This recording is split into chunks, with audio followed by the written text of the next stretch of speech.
ولی باید از 3 تا جای مختلف گل بزنم، وگرنه اونم رو حالت کاشته، وگرنه باید اسمم رو بهتون بگم. پس قبل ویدیو ساب و لایک یادتون نره. اینجا میزنیم، کسی نمیزنه به جز رافینیا.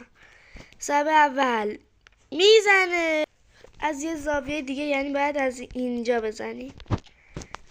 این دفعه کسی نمیزنه به جز خب رندوم. آقا هر کی افتاد روش همون میزنه. اوکی، وندیون بود. آره وندیونه. خب کاشته رو میزنه توی دروازه گل. کاشته بعد یه ذره کنارتر باید بزنه. این دفعه هم رافینیا یعنی اینوری تر.